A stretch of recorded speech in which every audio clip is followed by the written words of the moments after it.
My name is Sophia Bennett, and I'm 36 years old. For most of my adult life, I thought I understood what love looked like. It wasn't fireworks or grand gestures. It wasn't the kind of romance people wrote novels about.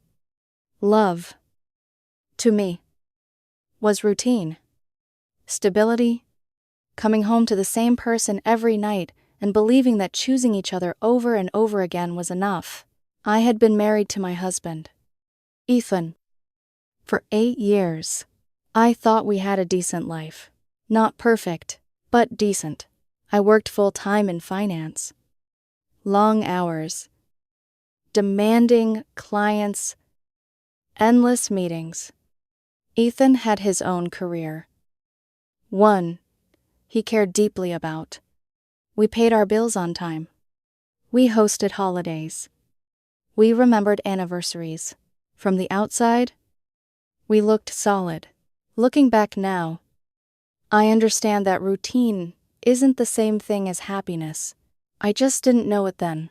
Last Friday night, we attended Ethan's company's annual dinner. It was one of those corporate events where everyone pretends to enjoy dry chicken and cheap wine while trying to impress people they secretly can't stand. I hadn't wanted to go. Ethan had insisted. It's important. He told me repeatedly over the previous weeks. People notice these things. I need you there. So I put on my favorite black dress, slipped into heels that pinched my feet after an hour, adjusted the silver watch I'd worn since college, and smiled.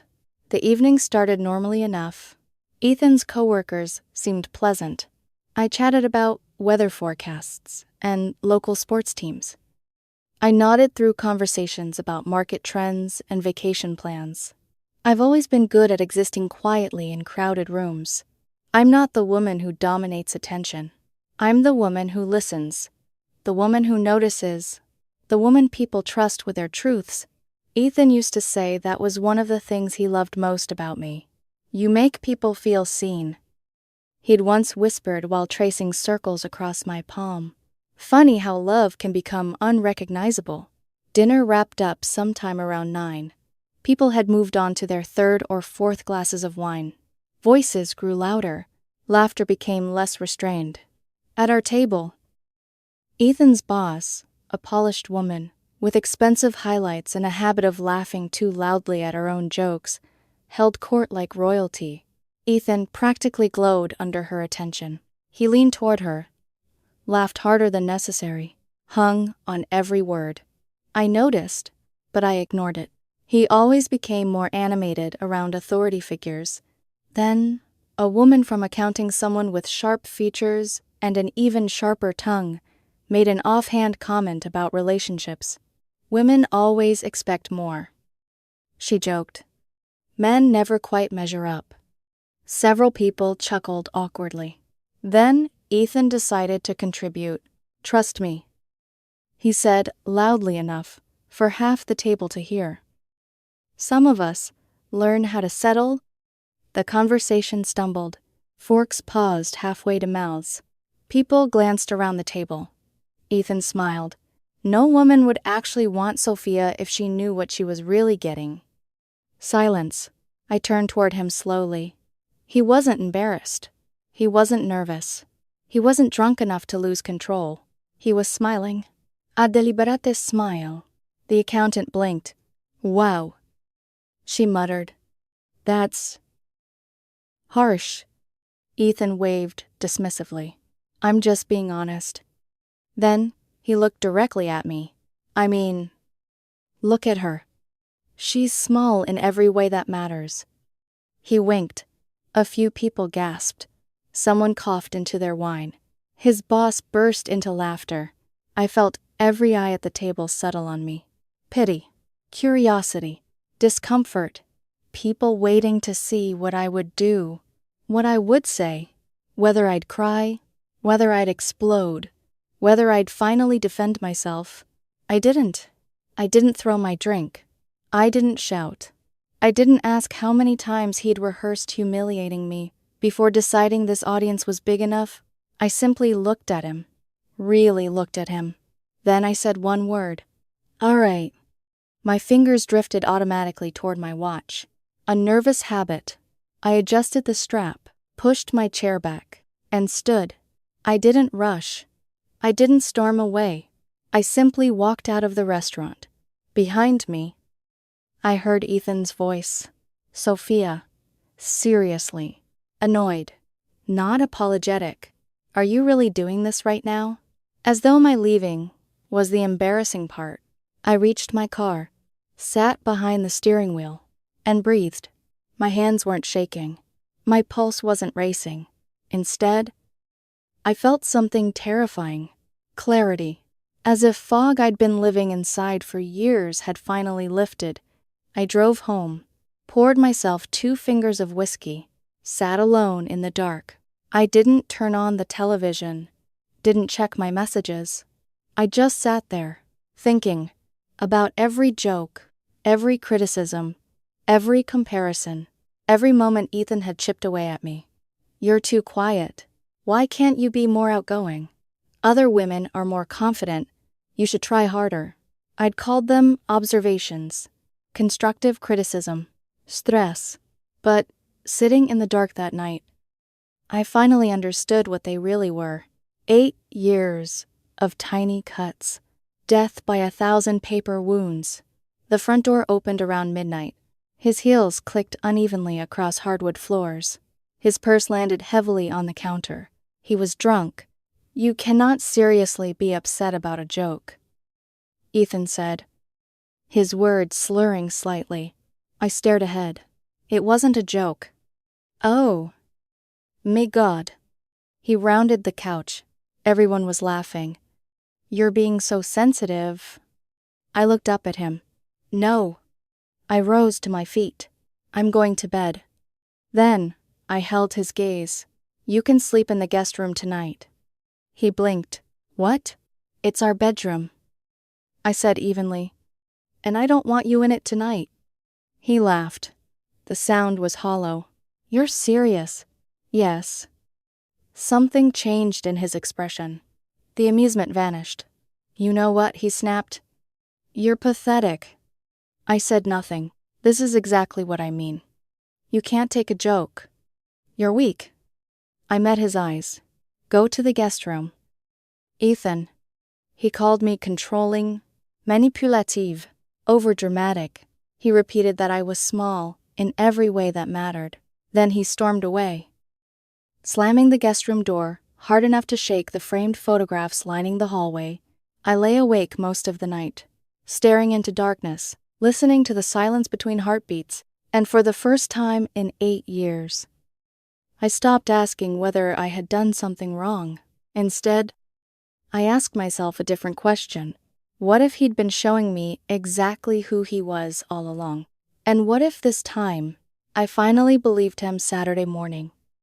Ethan acted like nothing had happened. He came into the kitchen around 10, still wearing the same careless confidence he always used after hurting me. Morning, he said, kissing my cheek. What do you want for breakfast? I was standing at the counter, making coffee. I didn't answer. He sighed. Are you really still upset about last night? I turned slowly. Still. He rolled his eyes. Come on.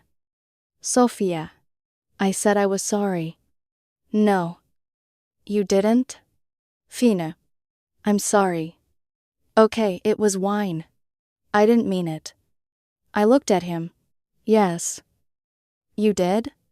His face hardened. Fine. Maybe I meant it a little. There it was. The truth. Crawling out without shame. You're passive, he continued. You let people walk over you. Sometimes I need you to act like more of a woman. You know, I placed my coffee mug down carefully. Is that what you think? It's what I know. I nodded once. Then I said the sentence that changed everything. I want a divorce. Ethan laughed, actually laughed. No. You don't. Yes. I do. His smile faded slowly. You're not serious. I've never been more serious. He stared at me like he was waiting for the old Sophia to return. The one who apologized just to end the fight. The one who swallowed pain so the house could stay peaceful. Then he said, "You won't do it. You don't have the guts." I picked up my phone. "Watch me." He walked out of the kitchen a few seconds later. Minutes after that, I heard him calling his mother. His voice broke dramatically, loud enough for me to hear, from the hallway. I didn't follow. I didn't defend myself to whatever story he was creating. I sat at the kitchen island and searched for divorce attorneys. By noon, I was speaking to one. His name was Richard Hale, and his voice was calm, in the way expensive lawyers always sound calm. "What are we working with?" he asked. "The house is in my name." I said, "I bought it 2 years before the marriage." "Good. I have investment accounts?" "Around $500,000. Excellent. I cover most of our expenses. Ethan works, but part-time for the last couple years. Then this should be straightforward." Sunday passed in silence. Ethan stayed in the guest room. I stayed in the bedroom. The house felt haunted by all the things we weren't saying. Monday morning, I went to work. I attended meetings, answered emails, spoke to clients. Nobody knew my marriage had collapsed over the weekend. At noon, Richard called. "The papers are drafted. We'll serve him today." "Where?" "His office." I paused. "His co-workers will see." "That creates pressure." Richard said, "You wanted fast and clean." "A tre obsprezeche. M." My phone rang. "Ethan." He was screaming. "You had me served at work?" "Yes." "Everyone saw it." "Sophia." "Everyone." "Good. Good. Are you insane? You're trying to humiliate me." "No." I said, "I'm trying to divorce you." His voice cracked. Over one stupid comment. I looked out my office window at the city below. It wasn't one comment. "Ethan." It was 8 years of them. "I'm just finally listening." He hung up. That evening, he came home with his mother, Patricia Bennett. She walked into my house like she owned the walls. "You need to stop this nonsense immediately." Patricia snapped. I stood in the living room. "No." Her face tightened. "My son made a mistake. He made many. You're ruining his reputation." "That's not my problem anymore." Patricia stepped closer. "You are a cold, fragile woman." No wonder he said what he said. "You've always acted like you're better than this family." For the first time, I smiled. And yet, this is my house. My money. My lawyer. Her mouth opened, then closed. Ethan stood behind her, eyes red, waiting for me to fold. I didn't. Patricia grabbed his arm. "Come on." "Ethan." They left without another word. The door closed, and the house was quiet again. But this time, the silence didn't feel empty. It felt like space.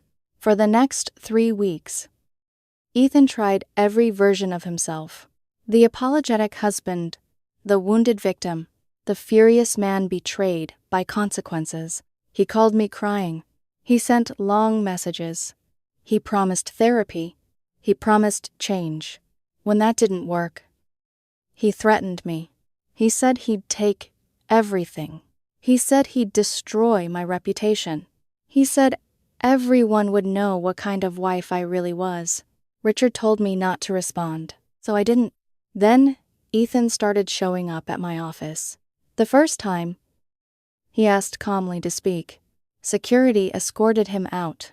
The second time, he cried in the lobby. Security escorted him out again. The third time, he shouted that I was a monster. That time, security called the police. After that, he stopped coming, but he didn't stop talking. He told people I was abusive, that I controlled the money, that I'd isolated him. He needed a story, where he was the victim. Then, one evening, a message arrived from someone I barely knew. The woman from accounting. The one who'd been sitting at the table that night.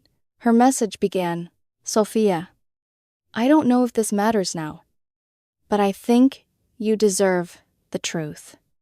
I stared at the screen. Then I kept reading.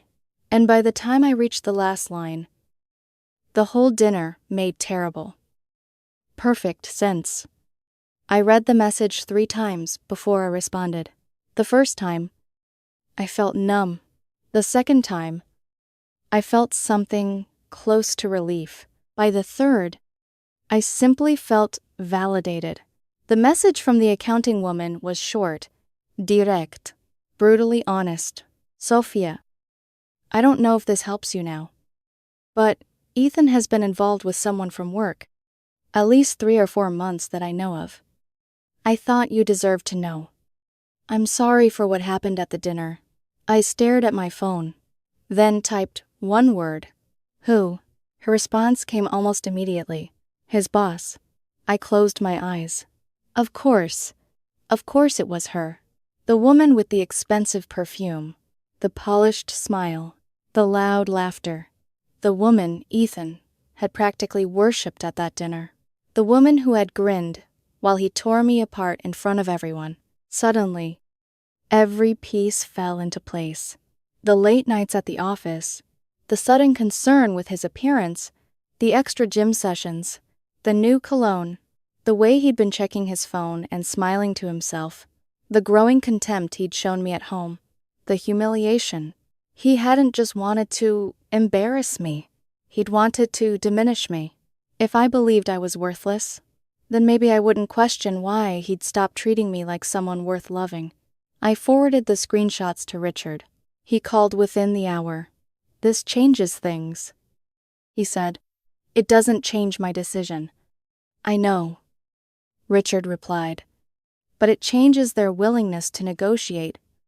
2 days later, Richard received a call from Ethan's attorney. They wanted to settle immediately. No delays. No drawn-out court battle. No fighting. The meeting was scheduled for the following Monday. I arrived at Richard's downtown office 15 minutes early. The building was sleek and modern. Glass walls, marble floors. Expensive artwork meant to impress clients with how much they were paying. I sat in the conference room and folded my hands together. For a moment, I thought about the version of me from 8 years ago. The woman who stood in a white dress and promised forever. The woman who thought love could survive anything if you tried hard enough. I wanted to tell her something. Trying harder only works when both people are building, not when one person is slowly tearing the house apart. The conference room door opened. Ethan walked in. For a split second, I barely recognized him. His hair was pulled back carelessly. Dark circles framed his eyes. He'd lost weight. He looked exhausted. Smaller somehow. He refused to look at me. His attorney placed a stack of papers on the table. "My client agrees to all terms." Richard glanced through them. "No alimony." Ethan's attorney continued. "No claims against the house or premarital assets. Mr. Bennett retains his vehicle and personal belongings. That's the extent of it." Richard looked at me. I nodded. "On the B1. I signed the documents, page after page. Sophia Bennett. Sophia Bennett. Sophia Bennett. 8 years. Reduced to signatures. When I finished, I slid the papers forward. Ethan picked up the pen. His hands trembled slightly. He signed every page without argument. No dramatic speeches. No accusation. No last-minute negotiations. 15 minutes later, our marriage officially existed only in paperwork. The meeting ended. Everyone stood. I gathered my things. I almost reached the elevator before I felt fingers wrap gently around my wrist. "Sophia." I turned.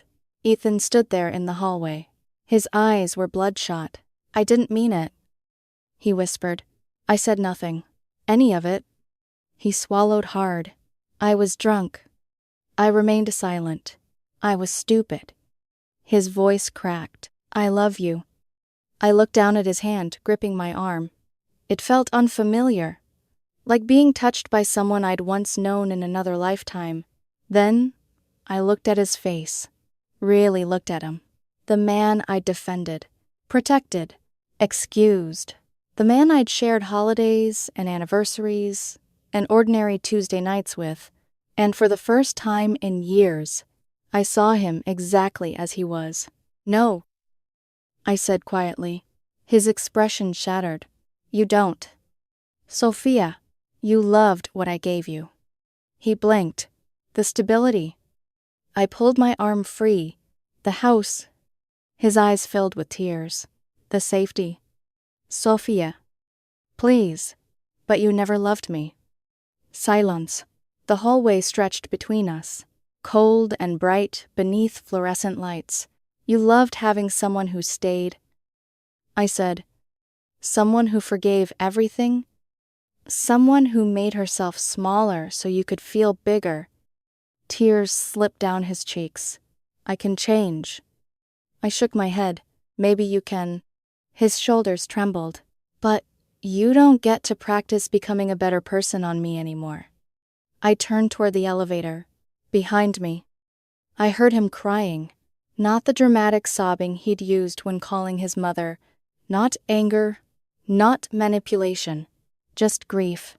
For a brief moment, I wondered if this was the first time Ethan had ever truly understood the consequences of his choices. The elevator doors opened. I stepped inside. He looked at me one last time. I really did love you. I met his chaza, then answered with all the honesty I denied myself for years. If you had, I said softly, you never would have needed to convince me I was impossible to love. The doors closed, and that was it. 8 years.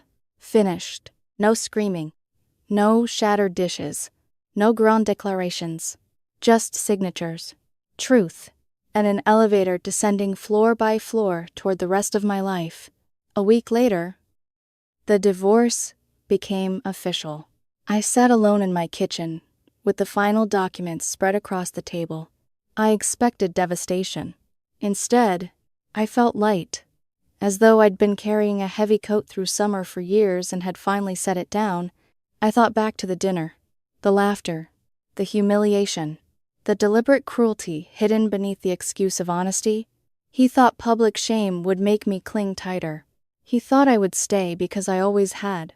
He thought I would shrink. Instead, I walked away. And I kept walking. I didn't know then what waited for me on the other side of all that pain. I didn't know healing would come quietly. That joy would return in small pieces. That one day, I would wake up and realize an entire morning had passed without thinking about Ethan at all. But somewhere deep inside me, I knew one thing with absolute certainty. The hardest part was over, and for the first time in a very long time, I wasn't afraid of what came next. 2 months after the divorce was finalized, I was living in a different version of my life. Literally, I'd sold the house. There had been nothing wrong with it. Not really. It was beautiful. Spacious. The kitchen had the marble countertops I'd once spent weeks choosing. The backyard had hosted summer barbecues and holiday dinners, but every room carried echoes. Every hallway remembered arguments I had minimized. Every doorway held memories of apologies that had never led to change. I didn't want to heal inside a museum of compromises, so I sold it.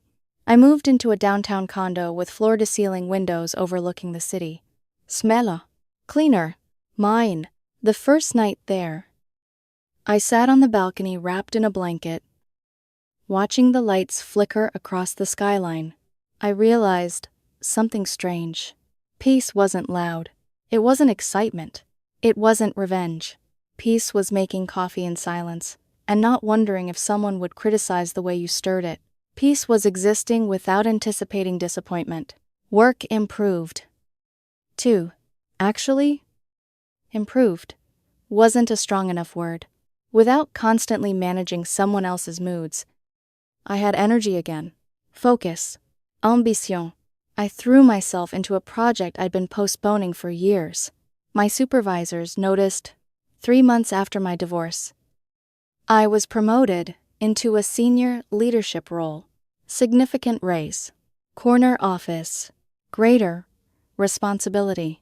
One afternoon, after signing yet another set of contracts, I leaned back in my chair and thought about all the times Ethan had implied I wasn't enough. Too quiet, too passive, not feminine enough, not impressive enough. He'd mistaken gentleness for weakness. The truth was, strength didn't always announce itself. Sometimes strength simply walked away. Then, one Tuesday afternoon, my phone rang. Unknown number.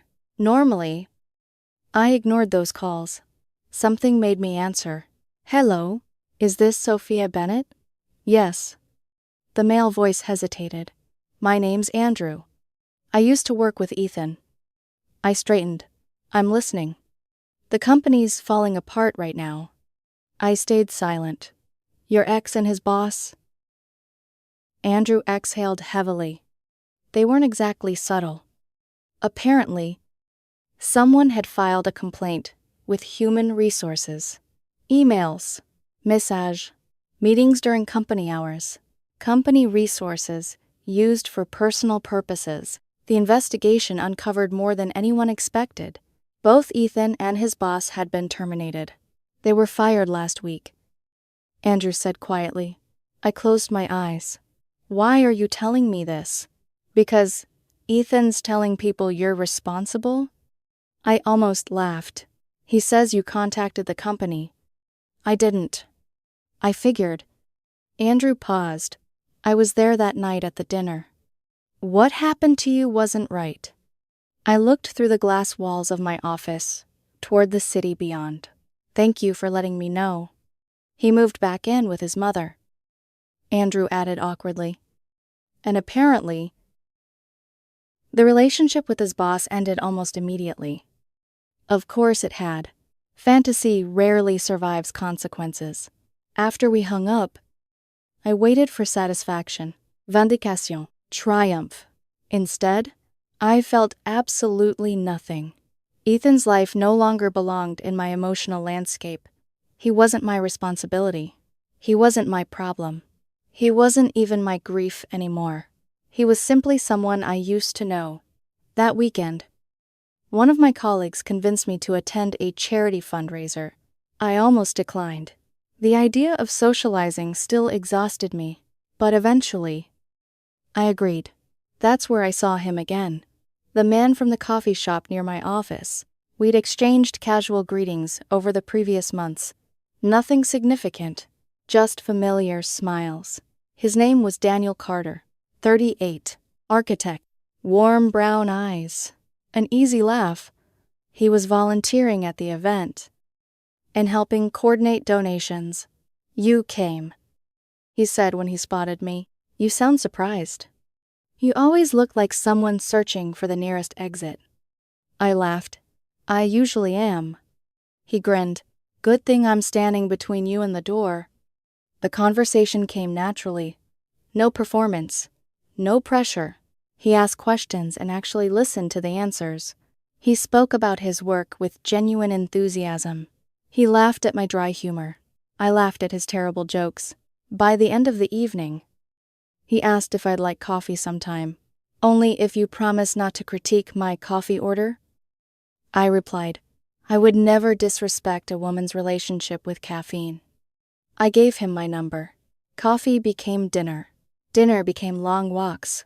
Long walks became conversations about childhood dreams, regrets, fears, and hopes. Daniel knew I was divorced. He didn't press for details. He didn't demand explanations. He simply accepted the pieces of me I offered. Months passed. 3 months into dating Daniel. Things were going better than I'd imagined possible. Not because he rescued me. He wasn't responsible for healing wounds he hadn't created. But being with him showed me what love looked like without fear. He celebrated my successes instead of minimizing them. He listened without trying to win. He made space for my opinions. One Saturday afternoon, an email arrived. The subject line read, "Please read this. Ethan." I stared at it for several minutes, then opened it. The email stretched for pages. Apologies, excuses, reflections. He wrote about therapy, about regret, about losing everything. He said humiliating me was the greatest mistake of his life. He said he'd finally understood the damage he'd caused. He said he wanted another chance. He said no one would ever love me the way he did. I read every word. Then I read them again and realized I felt nothing. No anger, no temptation, no longing. I deleted the email. That evening, Daniel noticed my distraction while we cooked dinner together. "You okay?" he asked. "Chopping vegetables." My ex emailed. Daniel paused.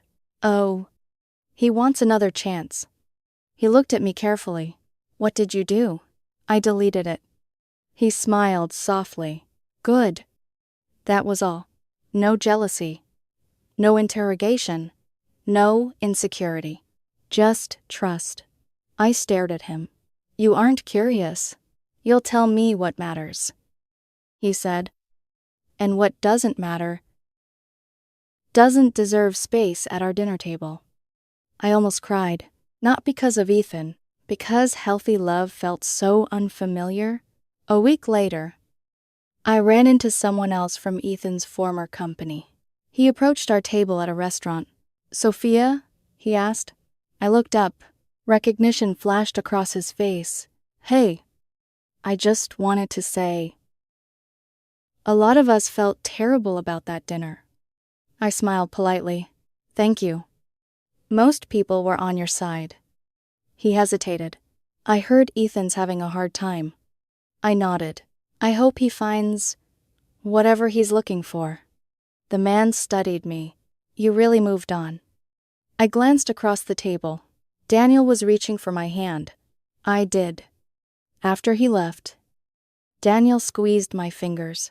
"You know what I admire most about you." "What?" "You don't live in the past." I thought about that.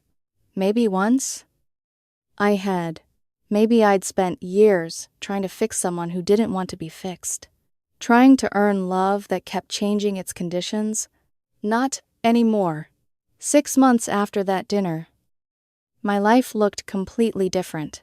I was thriving at work, living in my condo, building something honest with Daniel, taking things slowly, no rush, no pressure, just two people choosing each other every day. I eventually heard through mutual acquaintances that Ethan had become engaged to a woman he'd met at a bar. Apparently, they dated only a few months. Patricia was delighted. I wished them well, truly, not because I was a saint, but because his happiness no longer threatened mine. About a month later, Daniel and I accidentally ran into Ethan and his fiancée at a restaurant. For 2 seconds, our eyes met. Ethan looked like he wanted to approach. I looked away. Then I continued talking to Daniel about our vacation plans, as though nothing had happened. Because nothing had happened. Not anymore.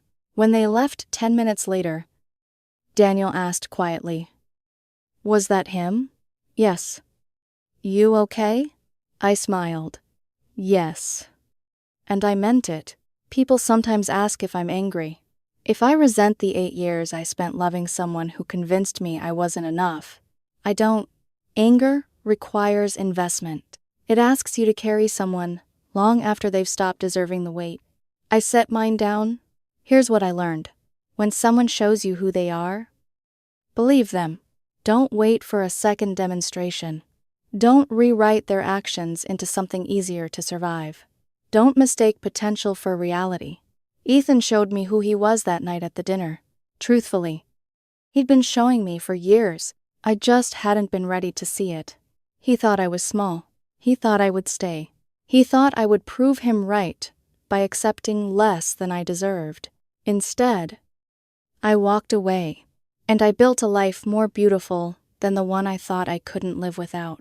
I was never too quiet, never too weak, never impossible to love. I had simply spent too many years beside someone who needed me to believe those things so he could feel larger in comparison. Daniel sees me differently. He sees resilience, where Ethan saw fragility, confidence, where Ethan saw passivity, a partner where Ethan saw convenience, and that changes everything. Ethan was wrong about many things, but he was especially wrong about one: plenty of men would want me. The right man already does.